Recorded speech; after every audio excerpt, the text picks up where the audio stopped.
조선 역사상 가장 비극적인 삶을 살았던 왕은 과연 누구였을까요? 어쩌면 그 질문에 대한 답은 왕관의 무게를 감당하기에는 너무나 순수했던 어린 영혼, 단종에게서 찾을 수 있을지도 모르겠습니다. 한 아이의 운명을 송두리째 뒤흔든 궁중 암투의 칼날은 과연 어떤 비극을 낳았을까요? 오늘 우리는 한나라의 임금이 어떻게 한순간에 모든 것을 잃고 비극적인 종말을 맞이했는지, 그 과정에서 드러나는 인간의 맹목적인 욕망과 숭고한 충절의 드라마를 함께 따라가 보려 합니다. 특히 아직 세상 물정 모르던 어린 왕의 시선으로 바라본 궁궐의 냉혹한 현실은 우리에게 또 다른 질문을 던져줄 겁니다. 이야기는 1450년 조선 제5대 임금 문종의 즉위와 함께 시작됩니다. 문종은 세종대왕의 맏아들로 학문과 덕망이 뛰어났지만 안타깝게도 늘 병마에 시달리셨죠. 그분의 재위 기간은 채 3년도 되지 않을 만큼 짧고 허약한 시간이었답니다. 왕위에 오르기 전부터 병약했던 문종은 자신의 건강이 좋지 않음을 알고 어린 아들의 앞날을 깊이 걱정했습니다. 그의 유일한 아들이자 세자였던 이홍이 바로 훗날 단종이 될 아이였죠. 문종은 세종대왕의 지극한 사랑 속에서 태어나 일찍이 세자로 책봉되었지만 불행히도 어머니 현덕왕후 권씨를 일찍 여의고 아버지 문종마저 병약한 탓에 늘 불안정한 환경에서 자라야 했습니다. 결국 문종은 재위 2년 만인 1452년 39의 젊은 나이로 세상을 떠나고 맙니다. 이때 세자 이홍희의 나이는 겨우 12살이었죠. 세상 물정 모르는 어린 왕자에게 너무도 무거운 왕관이 씌워진 순간이었습니다.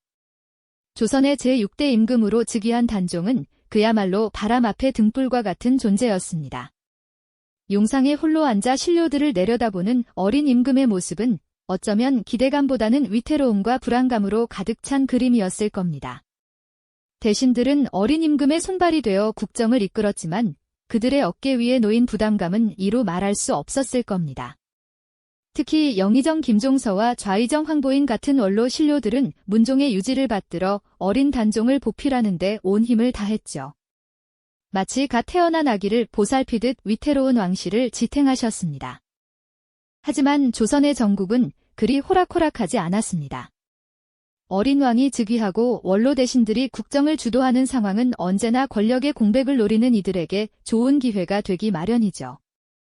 바로 이때 왕실 내 강력한 존재감을 가진 인물이 서서히 자신의 야망을 드러내기 시작합니다. 그가 누구였을까요? 문종의 아우이자 단종에게는 숙부가 되는 수양대군, 훗날 세조가 되는 인물입니다. 그는 문무를 겸비한 뛰어난 능력을 가졌지만 한편으로는 왕실 내 가장 강력한 잠재적 권력자이기도 했습니다. 어린 조카가 왕위에 앉아있고 자신은 그저 숙부로서만 머물러야 하는 상황을 과연 그는 순순히 받아들였을까요? 수양대군의 야망은 서서히 그 실체를 드러내기 시작했습니다. 왕권을 강화한다는 명분 아래 그는 자신을 따르는 세력을 규합하며 점차 영향력을 확대해 나갔죠. 단종의 충신이었던 김종서, 황보인 등과의 긴장감은 날이 갈수록 고조되었습니다. 궁궐 안팎에서는 보이지 않는 권력 다툼이 시작되었고 어린 단종은 이 모든 상황을 그저 불안한 눈빛으로 지켜볼 수밖에 없었을 겁니다. 마치 폭풍전야의 고요함처럼 겉으로는 평화로웠던 궁궐에 거대한 피바람이 불어닥칠 조짐이 보이기 시작한 것이죠. 과연 12살 어린 왕 단종은 이 거대한 권력의 소용돌이 속에서 자신의 운명을 지켜낼 수 있었을까요? 다음 이야기에서 그 비극적인 전개가 펼쳐집니다. 12살 어린 왕 단종은 과연 그 거대한 권력의 소용돌이 속에서 자신의 운명을 지켜낼 수 있었을까요? 안타깝게도 역사는 그에게 너무나도 가혹한 길을 예비하고 있었습니다. 문종의 병약함과 갑작스러운 죽음으로 인해 채 꽃을 피우기도 전에 왕위에 오른 단종은 숙부인 수양대군의 그림자 아래 놓이게 되었죠. 수양대군은 단순한 왕실의 일원이 아니었습니다. 그는 이미 문무를 겸비한 뛰어난 재능으로 많은 이들의 신망을 얻고 있었고 겉으로는 조카를 보필하는 듯 보였지만 그 내면에는 왕좌를 향한 뜨거운 야망이 꿈틀거리고 있었습니다. 그의 야망은 마치 서서히 피어오르는 안개처럼 처음에는 감지하기 어려웠지만 점차 그 실체를 드러내기 시작했습니다. 수양대군은 왕권을 강화한다는 명분 아래 뜻을 같이 하는 이들을 하나둘씩 자신의 편으로 끌어모으며 세력을 확장해 나갔습니다. 신숙주, 한명회와 같은 인물들이 바로 수양대군의 핵심 세력으로 떠올랐죠. 어린 왕의 곁을 굳건히 지키던 김종서와 황보인 같은 노련한 대신들은 이러한 움직임을 예의주시하며 경계했지만 이미 기울기 시작한 권력의 추를 되돌리기란 쉽지 않았습니다. 궁궐 안팎에서는 보이지 않는 긴장감이 감돌았고 팽팽한 대립은 언제 터질지 모르는 시한폭탄과 같았습니다. 그리고 마침내 1453년 10월 10일 그 폭탄은 터지고 맙니다. 바로 조선 역사에 피바람을 몰고 온 이계유정난이었습니다. 수양대군은 그날 밤 군사를 이끌고 궁궐로 향했습니다. 그의 목표는 명확했습니다. 어린 단종의 손발이 되어주던 김종서, 황보인 등 핵심 대신들을 제거하고 왕권을 완전히 장악하는 것이었죠. 한밤중에 벌어진 기습 공격은 그야말로 충격적이었습니다. 김종서의 집은 갑작스러운 습격을 받았고 그는 피할 틈도 없이 목숨을 잃고 말았습니다. 황보인을 비롯한 다른 충신들 역시 차례로 숙청당하며 단종의 편에 서 있던 수많은 인재들이 역사의 뒤안길로 사라져 버렸습니다. 이 모든 과정은 단 하루 만에, 그것도 한밤중에 전격적으로 이루어졌습니다. 어린 단종은 갑작스럽게 들이닥친 숙부의 군사들과 피로 물든 궁궐의 모습을 보며 얼마나 큰 충격과 공포에 휩싸였을까요? 그는 마치 거대한 폭풍우 한가운데 홀로 남겨진 작은 배처럼 속수무책으로 모든 것을 지켜볼 수밖에 없었을 겁니다. 피비린내 나는 권력 다툼 속에서 왕의 권위는 땅에 떨어지고 궁궐은 순식간에 피바람이 몰아치는 사륙의 현장으로 변모했습니다. 이 비극적인 밤을 기점으로 단종의 운명은 돌이킬 수 없는 나락으로 떨어지기 시작했죠. 과연 어린 왕은 이 잔혹한 현실 앞에서 어떤 선택을 마주하게 될까요? 그의 앞날에는 또 어떤 시련들이 기다리고 있었을까요? 어린 왕 단종에게 닥쳐온 현실은 너무나도 가혹하고 잔혹했죠. 계유정난이라는 피비린내 나는 사건 이후 숙부인 수양대군은 이제 명실상부한 조선의 최고 권력자로 군림하게 됩니다. 궁궐 안팎의 모든 움직임은 그의 손아귀 안에서 완벽하게 통제되었고 왕의 이름만 간신히 유지하던 단종의 권위는 한 줌의 모래처럼 허무하게 흩어져 버렸습니다. 그는 더 이상 아무것도 결정하거나 실행할 수 없는 무력한 존재가 되어갔죠. 백성들 사이에서는 수양대군이 기어이 왕위를 찬탈하려 한다는 소문이 파다하게 퍼져나갔지만 그 누구도 그의 서슬퍼런 권세에 감히 맞설 엄두조차 내지 못했습니다. 결국 단종은 왕위에서 물러나 상왕이 되는 비극적인 결정을 내릴 수밖에 없었습니다. 어린 왕의 손에서 차가운 옥새가 벗겨지는 순간 그것은 단순히 물건 하나가 자리를 옮기는 행위가 아니었습니다. 한 나라의 주권이 송두리째 뒤바뀌고 동시에 한 소년의 모든 희망과 미래가 산산조각 나는 절망적인 장면이었죠. 그날의 궁궐은 침묵 속에 비통함만이 가득했을 겁니다. 이로써 오랜 시간 왕좌를 탐했던 수양대군은 마침내 자신의 야망을 이루어 조선의 7대 임금, 세조대왕으로 즉위하게 됩니다. 권력을 향한 그의 맹목적인 질주는 결국 피로 얼룩진 왕위 찬탈이라는 잔혹한 결실을 맺게 된 셈이죠. 하지만 단종을 향한 충정은 쉽게 사그라지지 않았습니다. 성삼문, 박팽면, 하위지, 이계, 유성원, 유응부 등 후대의 사육신, 사륙신, 이라 불리게 될 6명의 충신들은 어린 상왕의 복위를 위해 목숨을 건 거사를 계획합니다. 이들은 세조가 명나라 사신을 접대하는 자리에서 그를 제거하고 단종을 다시 왕위에 올리려 했지만 운명의 장난처럼 이들의 계획은 실행 직전에 안타깝게도 발각되고 말았습니다. 밀고자의 배신으로 모든 것이 물거품이 되어버린 것이었죠. 그들의 숭고한 충정은 차가운 배신의 칼날 앞에 너무나도 허무하게 무너져 내렸습니다. 사육신은 체포되어 상상하기조차 힘든 혹독한 고문을 당했습니다.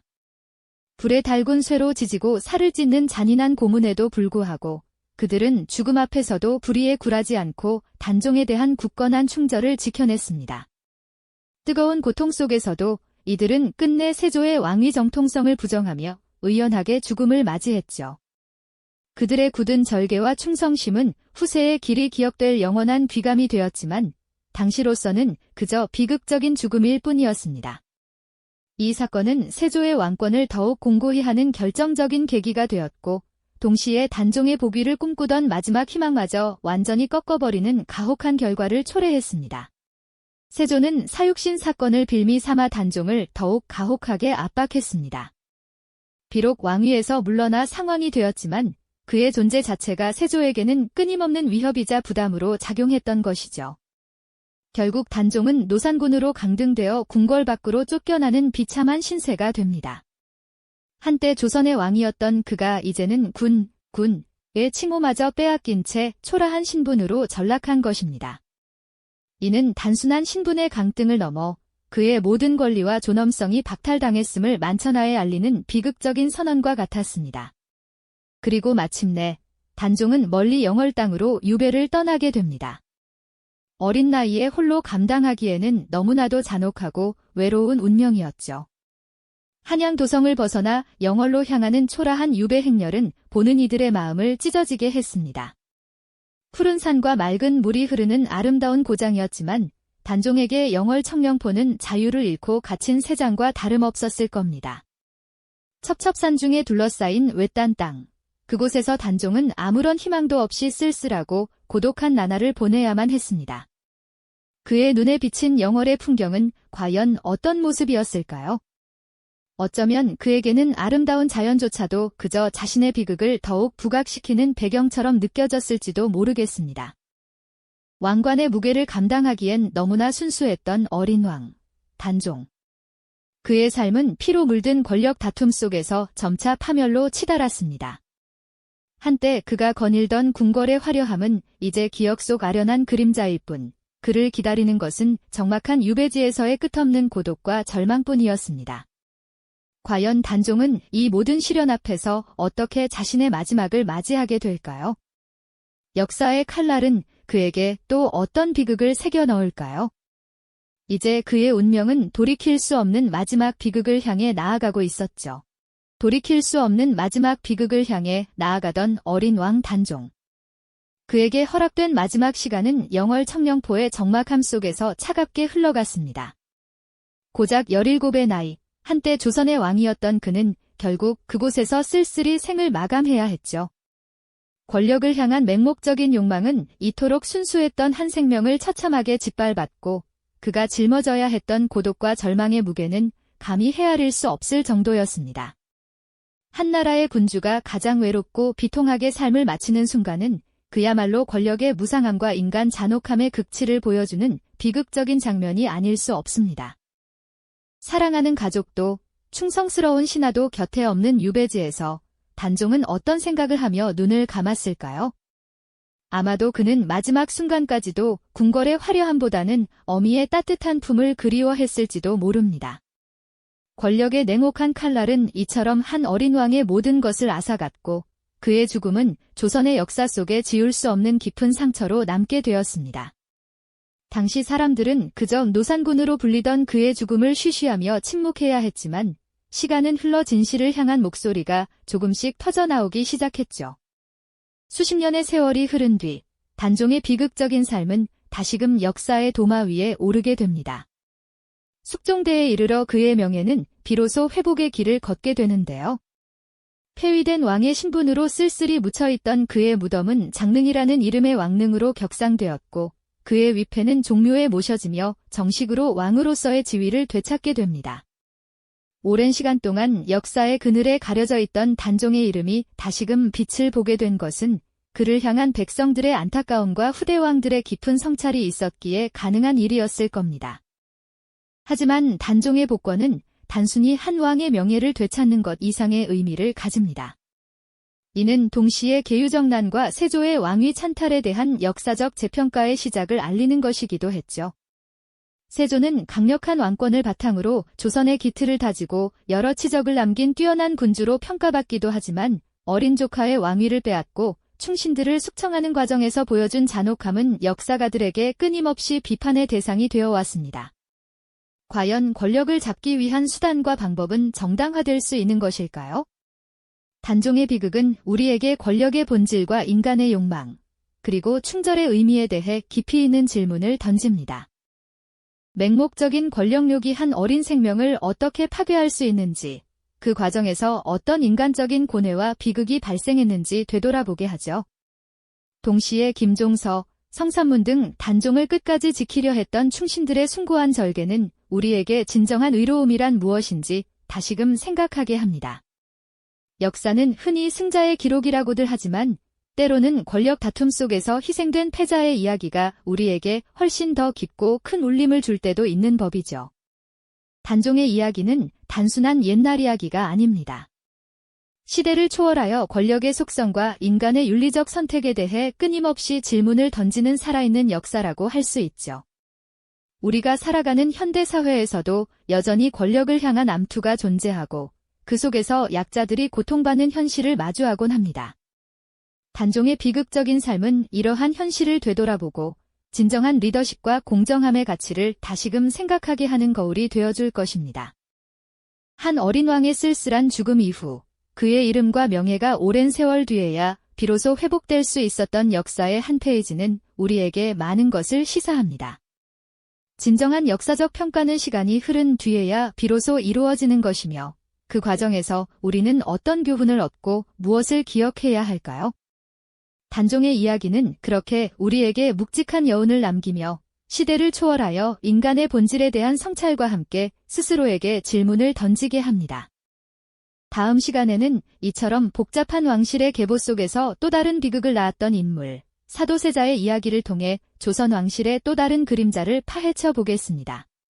이 영상이 도움이 되셨다면 좋아요와 구독 부탁드립니다. 여러분의 응원이 제게 큰 힘이 됩니다. 다음 영상에서도 더 유용한 정보를 공유하겠습니다. 감사합니다.